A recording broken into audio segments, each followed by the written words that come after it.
Welcome to Game Beyond the Game presents bonus season, folks, as we go a little bit deeper in discussing just some ways to improve our lives. So I'm discussing Prince Daniels Jr.'s new ebook that is about to be released called The Game Beyond the Game, 5 Lessons of Life. All right, now this quick quote you all might want to hear. It says, fulfillment is a right and not a privilege. That's said by Simon Sinek. So again, fulfillment is a right and not a privilege. And so, Prince, I'm going to hop right in. Lesson 1 is finding your purpose. Okay, so we have your brand new ebook that's coming out. Game Beyond the Game presents, it's 5 lessons for life. Lesson 1 is finding your purpose. What does that mean? Why is that number 1? Finding your purpose, it's like finding your destination. Like if you plan on going somewhere and you just decide to get in the car, but you have no aim of where you're going, you're just going to be driving blindly. So the reason why you have to find your purpose, because you have to find your destination, where you're heading, where you're going, what's your purpose, how are you going to get there? And once you know exactly where you're going, then you can put it in your GPS and it'll give you directions to get there. Boom. So when you need to find your purpose, you put that in your internal GPS, your inner G, as we mentioned before, your inner GPS, your inner guidance. And once you know that, you remind yourself where your destination is, because along the way, you're going to have speed bumps, potholes, the ambulance, stop signs, stoplights. Everything is going to stop you from getting closer and closer to your goal, except that steady mindset that's like, we're going in this direction, and that's why I say you have to be able to find your purpose. And the way that you find your purpose is by looking within, paying attention to a lot of the details, observing what it is that you like, what it is that your affinity, or what you're attracted to, and once you figure out what you're attracted to, then you gravitate or you magnetize towards that purpose. So. Yeah, amazing. And kind of what also comes from, I know you mentioned this, is kind of visualizing your future. So in part, can you just kind of speak to that a little bit? Because I know, in finding your purpose, it's also about visualizing, your future. And can you speak to that just for a moment? What does that mean for someone when they hear, hey, you need to visualize your future? Visualizing your future. So one of the things I always teach is about being in the present.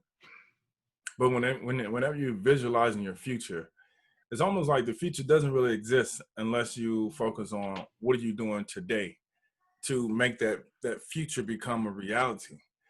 Because what you've done today is going to dictate what your future or the outcome of your future. So when you start visualizing what your future is, that gives you an idea or concept of what you're working towards. And so when you visualize what your future is, then today you will start working towards what that vision looks like. Amazing. Thank you for going a little bit deeper into that. Now we're going to hop into number 2, which I find of super significance: make your game planned. And I know I see a quote right there that says, having a vision for what you want is not enough. Vision without execution is hallucination. Thomas Edison. So as we jump into this, talk to me about making a game plan. Heck, did you have a game plan? What was your game plan loosely, if you can speak specifically to that? Or more importantly, how important is it to have a game plan? How can one make their game plan? Did I have a game plan? Yes, and no. Initially, I did not have a game plan. And I think the reason why is because when you are working on something and you don't get a chance to finish it based upon your vision, or you don't have like an accountability list so you can check it off of like, oh, I've done this, I've done this, I've done this. You forget about the fulfillment of why you did these things. So Mm, because when you can check everything off, you say to yourself, like, I did what I needed to do. I've accomplished my goals. And you actually pat yourself on the back because you say, well, I did it. And now it's easier for you to move on. But when you don't make a game plan, it's just kind of going, with the flow of things. And it's like a ship being in the middle of a vast ocean. Um, uh, you open your sail and you go in the direction of where the wind takes you. And if you do that, then you don't have a game plan for anything. You're just kind of out there in the wind, wherever, out whatever there, it takes. exactly. But if you open your sail and you direct your what is it? Your navigator, your steering wheel, your The captain of your ship. Yeah, the captain of your ship of where you're going, and you have a direction. You made a game plan. This is how we're going to get there, and this is whenever the wind starts to pick up, we're going to open our sail, and that's a game plan. But when you just open your sail without having a game plan or a direction, you're going to be lost. And so making your game plan. And did I have a game plan? Like I said, no, not initially. But afterwards, when I realized that I need to have a game plan, because when I turn a certain age, I want to be able to at the age of 20, 30, 40, I want to have X, Y, and Z. And if you don't do that, then you're not going to be able to get X, Y, and Z. And now you're going to create a psychological problem for yourself, because it's like, I've done everything that I need to do. But if you have, where did you write it down? Where did you so you can check it off, so you can, remind yourself that you've accomplished these things. Got you. Now, when you, and part of that, I know you mentioned in your book, to be a realist and a dreamer. Some folks don't understand what that means. Mm-hmm. So can you draw that out for them a little bit? What does it mean to be a realist and a dreamer? Well, a lot of times we have we have these lofty dreams, right? When you're a kid, you're told, hey, you can be, a big dreamer. And then when you become an adult, you start realizing, like, this is my reality. Why am I not able to penetrate beyond this reality and see my dream become a reality? And well, being a realist is accepting your current reality. Being a dreamer is dreaming outside,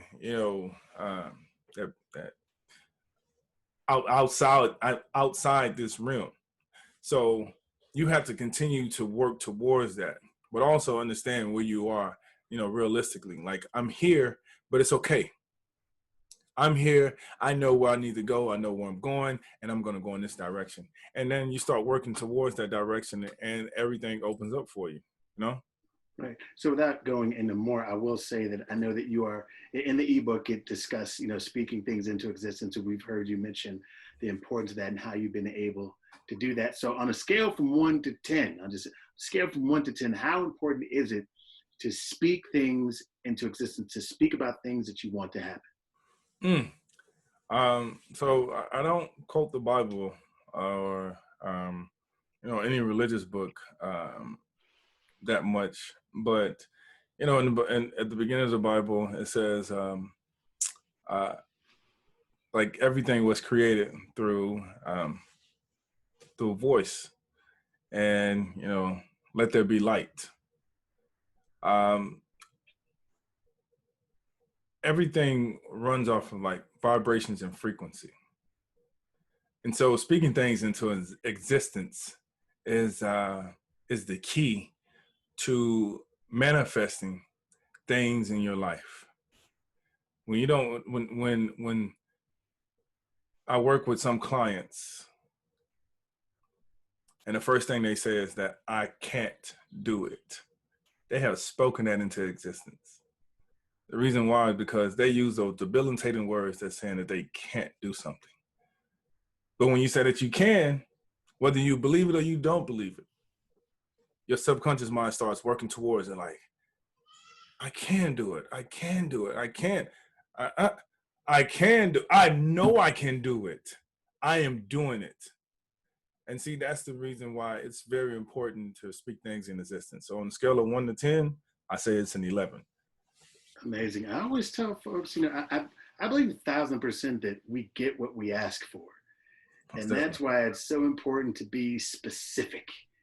So for sometimes, even in the dating world, I've had single friends. I myself, I don't want to be single. I want somebody. And then God will be like, here you go, take this horrible person, because you weren't specific. You just kind of are out there willy-nilly because you're not being specific. So thank you very much for Yeah. making that an 11 on the scale from 1 to 10. Amazing. So let's jump into lesson number 3, and that is get coaches and mentors. And I know you referred a John Maxwell quote here that I'd like to read, and that's one of the greatest values of mentors is the ability to see ahead what others cannot see and to help them navigate a course to their destination. Major. Again, that was John C. Maxwell. So again, lesson 3 is coaches and mentors. So how important is coaches and mentors? I know there's like discussions about, and you mentioned, avoid a loss of guidance. Like, what does that mean? And why are coaches and mentors important? Um, in the game of sports, a coach usually is like a role model or a figure that helps you win and understand the X's and O's of the game. A mentor is someone that helps navigate you in your thought process of how you conceptualize things, internalize things, because they usually have been through it before. And so the thing is if you have a destination and you're looking to get somewhere, um, it's always good to have a mentor because they have the experience, they gained the experience, but they also are now disconnected from the emotional part of it because they've been through it. And so when you are going through something, there's an emotional connection, and you're not able to break away from that emotional connection because you're in it. And so it's just like what they say, uh, you can't see the forest, The for the trees. trees. Yeah. Exactly, because you're fixated on what's in front of you, and your emotions to get the best of you. And it's just like, why can't I see the whole forest? Why can't I see the whole forest? It's because your emotions are there, and your emotions are keeping you there. So what a mentor does, they have a different vantage point, and so they see things, and so they look at it. It's like, oh, you'll be okay. Like, just take your emotions out of it, and all you have to do is just move your head to the side, and now you can see the whole forest. Or matter of fact, why don't you just climb this tree so you can have a different vantage point and be able to look at the whole forest? And so a lot of times when we get stuck going somewhere, we don't think about our other options because we never been there. And so you have a mentor or someone to help coach you through a certain situation, then your mind opens up to all the possibilities, and then you say to yourself like, wow, I didn't know I could do that. And then you actually start applying that and doing that and accomplishing things that you didn't think that you could do. So that's the reason why it's important to have a mentor, to help avoid a loss of guidance. Amazing. Do you think you should pay for mentors? Because I know there's mentorship out there, obviously, that you can find, and there's paid mentors and so forth. Is that something that's important as well? I don't think you should pay for a mentor. And the only reason why is because that sounds like it's a business relationship. When mentors usually come from an authentic place, place of sincerity, a place of wanting to help, because mentors are there to share their experience and their knowledge with you so that you can grow and, surpass them. Because what happens is when a mentor teaches you something, and you actually carry that out and accomplish it, they feel good that you were able to do that, and they feel um, their advice that was given was it was true, and it was valid, and that's very satisfying for them. And so that's the best thing that you can do for a mentor. Amazing. And to your point, and you ended on this, the best way to even get more out of your mentor is to do what they say do. There's probably nothing more frustrating for a mentor saying, I've gotten this wealth of knowledge and I'm gifting it to you. And then you're like, no, I think I'm gonna do what works for me instead. Like, it doesn't work for you. That's why you're with me. Right? So again, just leaning on your point even more heavily, like to take action and do what a mentor says. Right. That's the game changer right there that leads to those different vantage points that you talked before and the goal setting piece. I see how you're connecting the dots. See, you're not slick. I'm on to you, Prince Daniels Jr. I'm on to you. Now, that's amazing. Cool. So moving on to number 4, lesson number 4, which is attracting like-minded people. And there's a quote here from Mark Ambrose that says, show me your friends and I'll show you your future. Whew, that's hot right there. So what do you mean, like spending less time with negative influences? I know is that what that means? Or how can one attract like-minded people? Easy. Easy. Yeah. I love it. Okay. I always go back to, looking within, but also leading by example. You attract what you put inside yourself. You attract what you put inside your spirit. You attract, what you put inside your body. So the attraction of like-minded people. I'll say this. I'll just give you an antidote. Please. I've always wanted to help a copious amount of individuals in the world. And a lot of times when you don't know how to do that, then you start questioning yourself like, well, what is it that I'm doing incorrectly? And what is it that I need to do? And the benefit of being able to look within yourself, you have an opportunity to alter, mold yourself into what you want to be. And what happens is when you start doing that and you start working on that on yourself, that becomes a part of you and you exude that. And so somebody that is on the same track, heading in the same direction as you, they gravitate towards that. They see that. And all of a sudden, you connect with them consciously and just like, hey, you on the same path as me. We're like, we on the same path, man. Like what's up? And so now you guys connect. And all that you've done is just heighten your vibration and your frequency inside of yourself to attract those like-minded people, because there are people that think like you. There are people that, even though we're all uniquely individual and we don't have the same finger or thumbprint, we're all uniquely individual, but we all also have there are like-minded, uniquely individuals that know how to come together and learn how to come together and build, success from there. And so that's how this world was built. It wasn't built with one person. It was built with like-minded people. And so now, well, when I say this, I don't mean this world, but certain things in this world was built with like-minded people to make the world into what it is today. Absolutely. And I know in part also you mentioned the importance of building your tribe. Now, where does that come from? And, how important is it to build one's tribe? What does that tell you? Oh, man, it's very important to build a tribe. A tribe is a piece of your environment and your community. A tribe holds you accountable for your walk of life, how you do things, how you approach it. And it's a reminder of making sure that you carry out what your purpose is.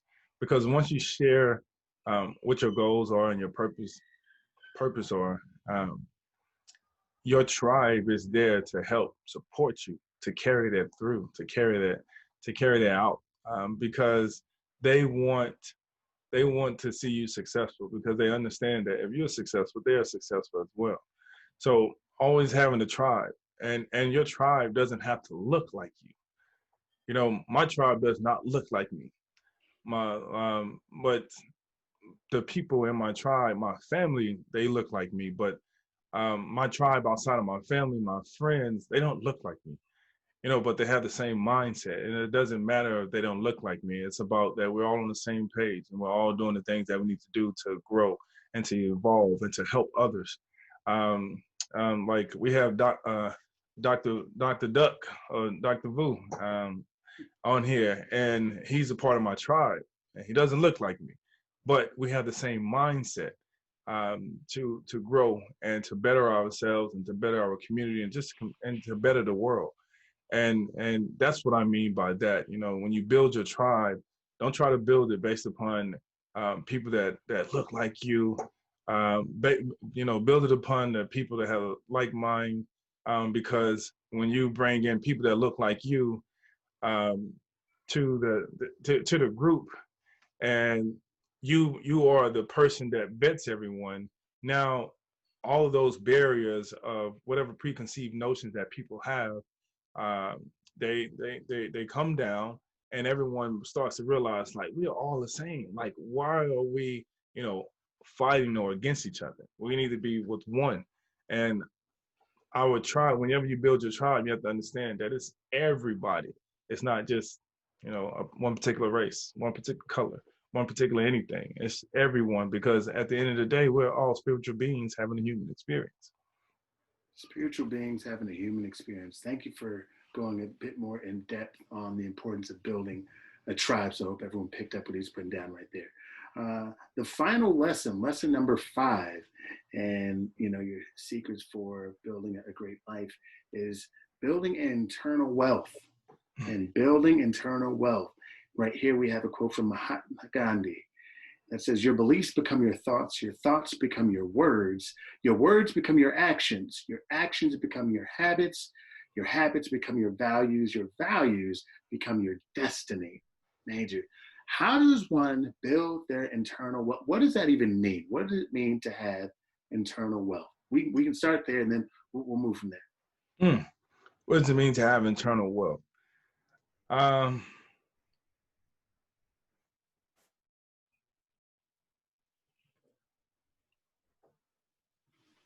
when you look at a kid, when you look at a newborn or just a kid in general, it seems like they can't do anything wrong.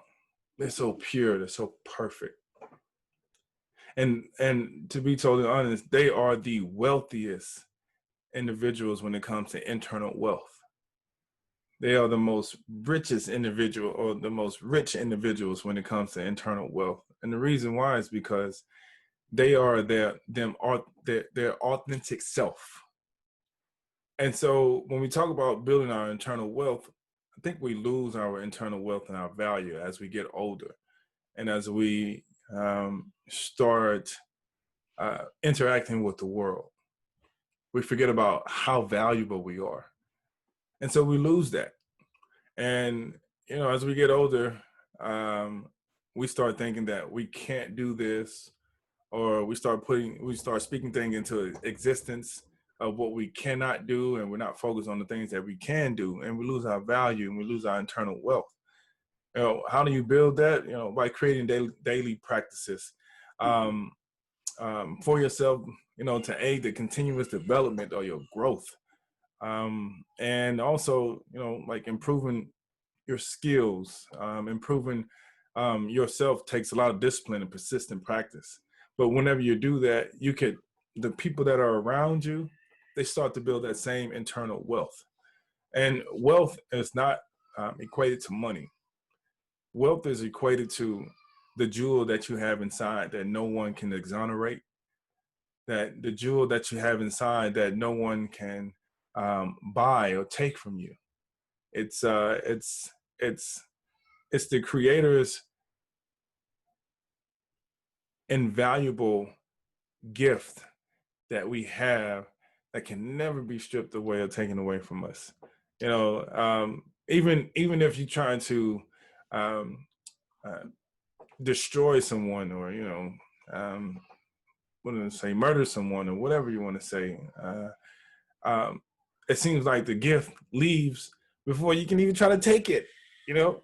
Mm. And so that's where the internal wealth comes from being able to look within and understanding your value, understanding the things that you've accomplished, and the the effort that you put into doing, certain things, and then loving yourself, and so whenever you understand that, then the external part of you um, starts to gain external wealth, and then you start really understanding, like, wow, like I am really internally wealthy. That's where it starts, because then it displays externally, and the external wealth follows shortly after.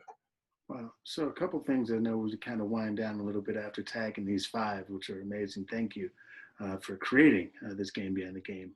5 ways for for a better life. Uh, there must be some reading materials. I'm sure that obviously you've created some, but what would you say? What are some personal development books that have helped you, or that you would recommend to someone that'll help them to get that next level? Any ones that you can think of off the top of your head, or that may be in the book? um I'm not sure if it's in a book, but As a Man Thinketh, by James James Allen. Allen. Yep, and As a Woman Thinketh, uh, that um, Outwitting the Devil by Napoleon Hill. Outwitting the Devil. Yeah, Outwitting the Devil by Napoleon Hill, which was written in like 1920, but they didn't publish it until like 2000, the early 2000s. Really? I Yeah, see here in this short excerpt, it says, he reveals how fear, procrastination, anger, and jealousy prevent us from realizing our personal gifts. Despite the title, the book has nothing to do with religion. nothing to do. It's just understanding who you are as an individual. A lot of times people do not get a chance to understand who they are, because they can be distracted by getting to know themselves. And then The Power of Now by Eckhart Tolle. What did it say? Someone who shows how to silence our thoughts and create a liberated life. Yeah, so these are some of the books that have definitely helped me along my journey, and also allowed me to be the person that I am. Oh, and not to mention my newest book that's coming out, Mindfulness for the Ultimate Oh, Athlete. looking forward to that one. Mindfulness for the Ultimate Athlete. Yeah, mastering the balance between your power and peace. Mastering the balance between your power and peace. When is that coming out? Can you tell us? Is that secret? Or you got to It's hold coming off out on the next release? month. It's coming out Okay, next month. okay, all Well, right. should I say? I think we're gonna do pre-sales. Okay. Starting, yeah, next month. But I think it'll come out probably at the end of July or the beginning of August, for sure. Like Yo. we're finishing up a couple of things as well. I'm looking to get my forward done, and some reviews from some elite athletes, so we can take this book as far as it can go, so it can reach everybody in the world, so they can understand that this applies to them as well, whether you're an athlete or not. But like I always remind people that we're all athletes of life. So Absolutely true. And I know, and briefly before I ask for your final comments or thoughts, uh, you mentioned, maintaining your fitness. mhm. What does that mean? How important is that in the grand scheme of mindfulness and let's say, the 5 lessons for life? Well, there's been this crave and this consciousness shift of everyone maintaining their fitness physically, but there are levels to fitness. You need to maintain your physical level, you need to maintain your mental level, you need to maintain your spiritual level, because these are the essentials that we need to continue to evolve in life. Just like a flower, it needs soil, sunlight, and water to grow. So we need to be able to work on our physical, our mental, and our spiritual to grow. And when we can do that, it helps shapes our life um, in the direction of where we're heading, and what we're focused on. So like right now, with everything that's going on in the world, by maintaining your fitness, we want to make a difference. So we exercise our body, and then we exercise our mind by informing ourselves on what's going on. And then we use our spirit with prayers, meditation, um, and, lending our hearts, and allowing for our actions to speak louder than our words. So that's how we're going to make a difference. Not, there's a possibility of making a difference, but that's how we are going to make a difference. When you speak those words into existence, the difference has to follow the words that have been spoken. Or when you speak it out into the universe, it's already done. So now all you have to do is just merge yourself. The physical body is like you put your spirit out there, your mind projects the thought, your physical body is a byproduct, so it has to catch up with that. And when it does, then you actually see the change in your reality, and as everyone else as well. So that's the beauty of the ability and power that we have inside of us to make change. Great point as well as staying active. And I know an angry mind cannot think clearly.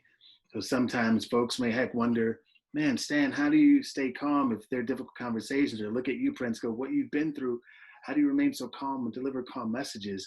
And so much of it may have to do with obviously mindfulness, but being able to be physical, exert yourself in order to have a clear mind to deliver clear thoughts.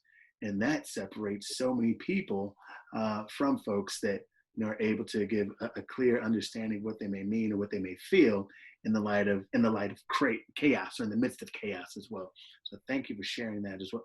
So as we close, the Game Beyond the Game, 5 Lessons for Life, your ebook, thank you for sharing those 5 messages. Any final words or thoughts that you might have for anyone listening or watching right now? Well, one, I want to give a shout out to my boy Vic Gonzalez. What's up, Vic? Man, Vic came in. I did see Vic sneak in here. Yeah. Final words.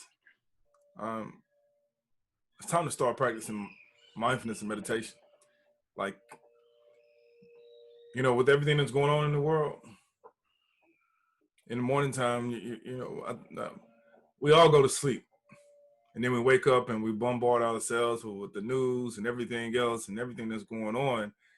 And so when you do that, it's like a continuous cycle.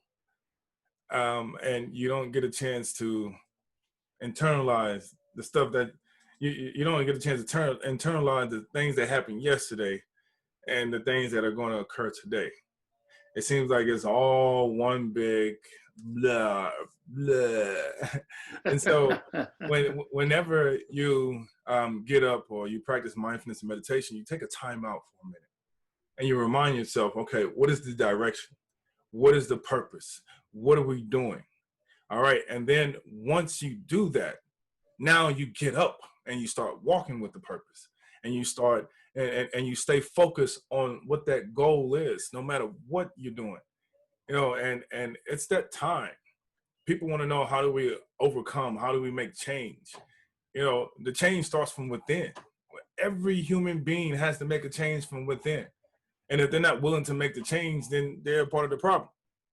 And so look within. Remember that we are all made from the source. No matter what color, race, anything. That's the whole point of being in this world. We're here to cohabitate, to come together, to make a difference. And if we're not using our powers within us, then we are losing out on being able to enjoy our life at the most optimal level.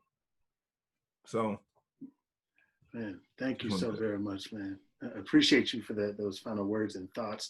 And for myself, those are amazing books you mentioned, and a book that was in part a game changer was Breaking the Habit of Being Yourself, How to Lose Your Mind and Create a New One by Dr. Joe Dispenza. Game changer, much like those books that Prince mentioned. That was also a great book. Nice. Thank you very much for creating the ebook, Game Beyond the Game, 5 Lessons for Life. Those were amazing lessons. If you want more or certainly want to receive that, make sure you find a way to reach out to Prince. If you are seeing this, that means you can be connected to him one-to-one in some way, shape, or form. So make sure you reach out to him and find a way to get more information. And make sure if you are connected to an athlete, an elite athlete that would find some value in Game Beyond the Game, that they find Game Beyond the Game group and receive more information so we can help them continue to learn and live their ultimate game beyond the game. So thank y'all so very much for being here. Until tomorrow, where we go into part three of Prince Daniels Jr. journey on his game beyond the game, and it's just now getting even more good. So until then, have a good one, y'all. Peace. Same time, same place. Same time. 2 2 p.m. Pacific Standard Time, and then 5 p.m. Eastern Standard Time. We're on it. We everywhere. We're everywhere. We everywhere. International. Oh, yeah. You guys have a good one. Peace. All right, y'all. Peace.